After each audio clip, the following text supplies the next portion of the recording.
For you, I am going to recap the story of movie Saw X. An elderly gentleman named John Kramer is battling brain cancer, leading him to spend most of his days undergoing medical examinations and participating in support group meetings for cancer patients. Regardless of how many tests he endures, the results consistently deliver the same grim prognosis. He has roughly a year, possibly just a few months, left to live. His physician strongly advises him to retire, but John interprets this suggestion as an insinuation to pass away quiet. Upon leaving the doctor's office, John takes a moment to quench his thirst at a water fountain. To his surprise, he observes a custodian in the act of pilfering from a patient with a broken hand. Suddenly, the custodian awakens to find himself bound to a chair, an unusual apparatus affixed to his face and hand. A deep, ominous voice declares the commencement of a game. It becomes evident that John is the infamous figure known as Jigsaw, who subjects individuals who have transgressed to intricate contraptions as a means of retribution and a test of their determination to survive. In this particular scenario, the custodian must elevate a control dial by 5 levels within a mere 60 seconds, or a vacuum device will extract his eyeball. The ticking clock sets the custodian into motion as he proceeds to turn the dial, unaware that each twist results in the shattering of one of his fingers. The excruciating pain is unbearable, yet he persists, breaking his fingers one by one, all the while emitting anguished cry. Regrettably, he fails to complete the task in time, and the vacuum fulfills its gruesome promise by extracting his eye. However, the scene subsequently shifts, revealing that John had been envisioning the entire ordeal, and the custodian is merely returning objects to their rightful places. 4 months later, John finds himself in a cafe, drafting his last will and testament, when he encounters Henry from his cancer support group. It transpires that Henry's cancer has been cured through an experimental treatment involving a new medication and a procedure, resulting in a conspicuous scar. This innovative treatment is not accessible in the United States due to its lack of government approval, and the doctor is on the run from a powerful pharmaceutical organization. However, Henry provides John with a website where he can research this groundbreaking treatment. Upon returning home, John peruses various online interviews with the doctor and then visits the website provided by Henry. There, he discovers a video message from the doctor's daughter, Cecilia, who explains her father's predicament and her commitment to continuing his work. John sends her a message, which promptly leads to a phone call where she offers him the opportunity to travel to Mexico to initiate the treatment. A few days later, John arrives in Mexico, where he is met by a taxi driver named Diego, who offers a brief tour of popular tourist attractions before venturing into the rural areas. Suddenly, a van obstructs their path, and masked gunmen emerge, demanding John's identity. Once they confirm his identity, they transport him to a clandestine facility, where he is greeted by housekeeper Gabriela. After settling in, John meets Cecilia, who elucidates that the van was deployed as part of their security measures to fend off the pharmaceutical conglomerate. She acquaints him with the facility and introduces him to the caretaker's son, Carlos, anesthesiologist Mateo, nurse Valentina, and another patient named Parker, who has just completed his own treatment and wishes John well. Valentina proceeds to draw blood and conduct routine tests on John. During their conversation, Cecilia inquires about John's occupation, to which he cryptically replies that he has transitioned from an engineer to helping individuals overcome their inner obstacles. Later, in the middle of the night, John hears a commotion outside and discovers Carlos struggling to repair his bicycle. John promptly offers assistance, and during their conversation, he learns the Spanish word for pull. The following day, John undergoes the crucial surgery, necessitating an awake craniotomy due to its brain-related nature. This procedure involves John drifting in and out of consciousness, allowing the medical team to ensure the safety of his brain. At one point during the operation, he awakens and is asked to move his fingers, which he successfully accomplished. Just before losing consciousness once more, John catches a glimpse of a screen displaying a recording of his own brain with the tumor. Several hours later, John awakens in a different facility that closely resembles a hospital in case he requires a blood transfusion. Cecilia confirms the success of the operation and informs John that he only needs to consume a special medication for a week. Overwhelmed with happiness, John sheds tears of gratitude as he promises to make the second half of the payment in the morning. In the ensuing days, John experiences a sense of tranquility and endeavors to save her life once more. As he engages in the creation of new traps, he tears a page from his notebook, eager to put that phase behind him. Filled with gratitude for this fresh start, he purchases a gift for his team. Leveraging his skills, he embarks on a mission to inspect significant landmarks and determine the location of a specific residence. However,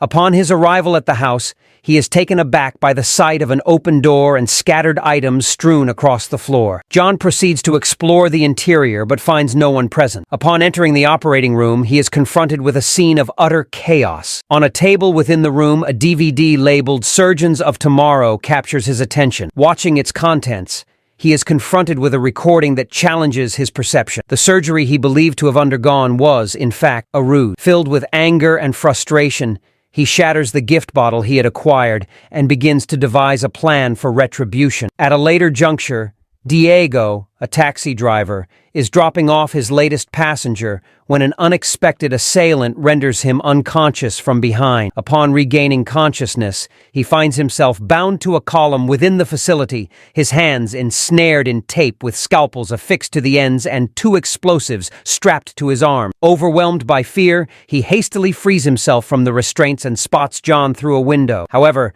John remains silent and instead hurls a recorder containing the rules of a game. Realizing that Diego had impersonated the surgeon, John enforces a grim challenge. Diego must perform surgery on himself, using the scalpels to disarm the impending explosive device. Unfortunately, the scalpels lack the strength to sever the steel wires, necessitating the slashing of his own skin. Initially despondent and seeking an escape route, Diego eventually begins the excruciating process, enduring pain and anguish as he removes both bombs. Just moments before detonation, he successfully averts the disaster and leaps to safety. Following this harrowing ordeal, John provides Diego with immediate medical care and assures him of his well-being. He proceeds to contact a detective friend to assist in tracking down the remaining members of the fraudulent team. Several days later, Valentina is at a pub and enters into an arrangement with a man for the night. However, when they reach his vehicle and she requests payment, he becomes offended. Realizing that she is a sex worker, he resorts to violence and attempts to abduct her by force. Before any harm can be inflicted,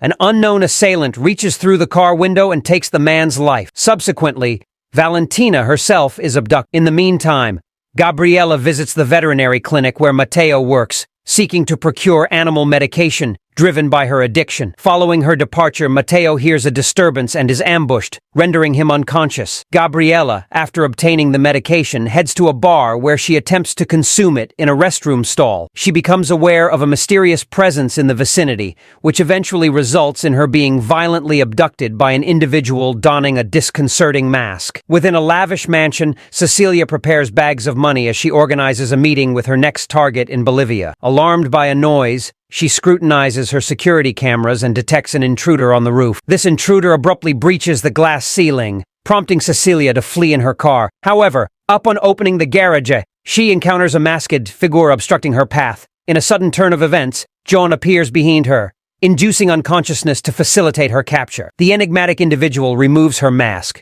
revealing herself to be Amanda, the sole survivor of John's previous traps. Once an addict, Amanda transformed her life after undergoing John's deadly treatment and is now deeply grateful for the opportunity to assist him in realizing his scheme. Several hours later, the group of scam artists awakens in a facility where they are confined by chains that thwart any escape attempts. Amanda assumes Cecilia's jacket and phone and places them on a table. John emerges to confront them about their fraudulent endeavors. Despite Cecilia's attempts to defend their actions by claiming they help people, John remains unconvinced, as he has thoroughly investigated each of them. He discloses the grim reality that all of her patients have met their demise, and her wealth has been amassed through their suffering. Subsequently, the group is subjected to their first challenge, which centers on Valentina, who finds her head ensnared by rope and thick wires. Desperate to free herself, she wrestles with the wires, unaware that it inflicts pain on her hand. John presents her with a box containing a wire saw and explains the conditions of her survival. She must amputate her leg to transfer bone marrow to a device that will deactivate the wire around her neck. Overcoming her initial reluctance, Valentina initiates the painful process,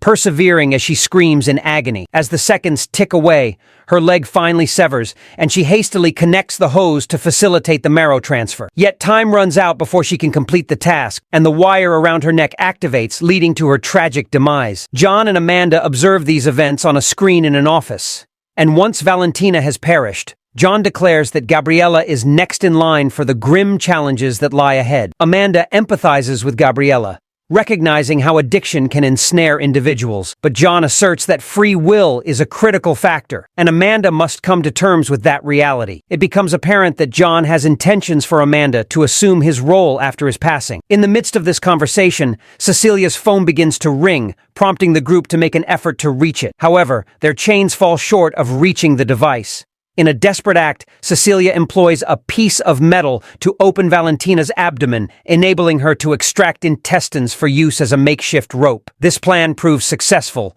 allowing her to bring the table closer. Just as she dials a number on her phone, Amanda intervenes and incapacitates her with a taser, confiscating the phone. Subsequently, Amanda spots an individual entering the facility on a security camera feed. It turns out to be Parker, who is armed with a gun, seeking retribution for having fallen victim to the scam. He makes his way inside and encounters a person wearing the ominous mask. When he fires his weapon, the individual collapses, revealing that it is Valentina's lifeless body. Seizing the opportunity, Amanda strikes Parker, rendering him unconscious. Upon his awakening, Parker finds himself bound to a chair, with Amanda holding his firearm. He demonstrates that the scar he bears is a sham, prompting John to reveal that they have apprehended the scammers and are exacting their retribution. However, Parker is deeply disturbed by the extent of their actions. The next challenge is on the horizon, and Amanda takes Mateo into her custody instead of following John's instructions regarding Gabriella. Tasing Mateo until unconsciousness,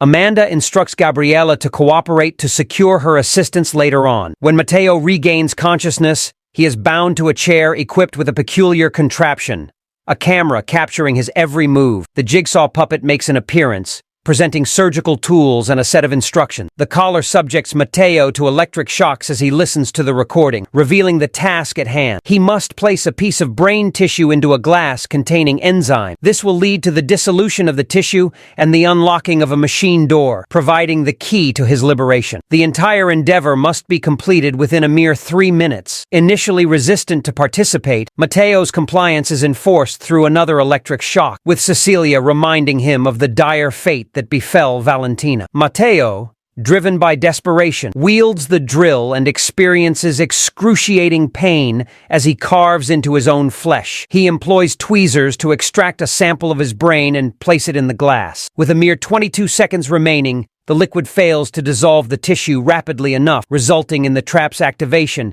and Mateo's demise as the apparatus molds a traditional Mexican mask around his head. Parker remains deeply disturbed by the unfolding events, while Amanda and John persist in their mission. Amanda ponders the possibility of a connection between Cecilia and her father, but John is resolute in concluding their endeavor, allowing Amanda to learn and inherit his legacy. Overcome with emotion, Amanda embraces John, and he advises her to release Parker to assess his potential loyalty. In that moment, the jigsaw puppet makes an appearance before Gabriella, but she defies its intentions by discarding the recorder before it can play the instructions. Unperturbed, John uses the facility's speakers to relay the rules to her as a machine suspends her from the ceiling with a chain affixed to her arm, while another chain links her leg to the floor. The only means of salvation is the amputation of both limbs, or a radiation device will incinerate. Amidst the searing radiation, Gabriella employs the tool provided, enduring painful strikes as she eventually frees her leg. Her body swings to the side, charred but still clinging to life, yet the machine persists in its destructive course. Undeterred, Gabriella perseveres and begins working on her arm, relentlessly striking until she finally secures her freedom and collapses to the floor. John promptly instructs Amanda to take Gabriella to the hospital, but a sudden turn of events unfolds as Parker reclaims his firearm and demands the keys to the chains. They vacate the office, and it is revealed that Parker and Cecilia are, in fact, collaborators and a couple who have been orchestrating their own scheme. Following Cecilia's liberation, she strikes Amanda, and a subsequent turn of events unfolds as they compel John to secure himself to the trap initially intended for Cecilia. While John is inclined to prioritize Gabriella's medical treatment due to her triumph, Cecilia coldly ends Gabriella's life by placing her foot on her neck. Amanda, too, finds herself constrained by chains. During this confinement, Cecilia asserts that she harbors no genuine friendships among the other scammers. In fact, she expresses contentment over her newfound exemption from financial obligations to them. John and Amanda attempt to warn warn Parker of Cecilia's potential betrayal, but their admonitions fall on deaf ears. Abruptly, a disturbance outside draws their attention. It is Carlos, engaged in a game with his soccer ball. This prompts Cecilia to devise a scheme to exact vengeance on John. She brings Carlos into the facility and places him alongside John within the trap. In a desperate attempt to thwart Cecilia, John makes an aggressive move, but he is compelled to relent when Parker threatens Carlos's life. Subsequently, the trap is set into motion. At this critical juncture, John employs the Spanish language he has acquired to instruct Carlos not to activate the lever. The machine initiates a release of blood intended to drown its captives, but John acts swiftly to tilt the table backward, ensuring that the blood descends solely onto himself, while Carlos remains unharmed. Nevertheless, Carlos is determined to assist his friend and activates his own lever, redirecting the blood toward him. John exerts extra effort to hold his lever down, ensuring Carlos's safety. Amidst this struggle for survival, Parker and Cecilia venture into the office with the intent of retrieving their ill-gotten gains. In a moment of revelation, Parker questions who would have been placed on the table alongside Cecilia, considering it was intended for her. At that precise moment, Cecilia unearths the bag purportedly containing their money, inadvertently triggering a series of events. A clock becomes visible. The room's lighting shifts in hue, and the door secures itself. The bag reveals itself to be bereft of money, and the gun contains no bullets. Downstairs, Amanda and John easily remove the chains and disable the table, rescuing Carlos without complication. It becomes evident that this intricate plan was their true design all along, and the office serves as the ultimate, authentic final trap. John had acquired all the scammers' names from Diego, and Amanda managed to abduct them all. However, Parker proved elusive, necessitating a clever ruse to lure him in. They strategically left the phone within Cecilia's reach, anticipating her call to Parker and his subsequent tracking. A recording commences, issuing instructions that mandate cooperation for survival. Deadly chemical gas begins to flood the room, causing agonizing skin burn. With only one ventilation hole, they must alternate in their efforts to breathe. Unfortunately, their innate selfishness prevails, and they engage in a bitter struggle over access to the air supply. As predicted by John and Amanda, Cecilia doesn't hesitate to eliminate Parker to secure the hole for herself. Left to her own devices, she must grapple with the consequences of her action. Ultimately, John allocates the entirety of Cecilia's money to Carlos, and the trio departs from the facility, leaving Cecilia trapped within. Several days later, back in the USA, Henry awakens in a bathroom akin to a scene from the first film, only to find himself suspended from the ceiling by chains. There is no trace of a surgical scar, as he had also played a role in the scam. John is now prepared with a new trap for him, with the assistance of Detective Hoffman, who will vie with Amanda in the future to be John's successor. Thanks for your time.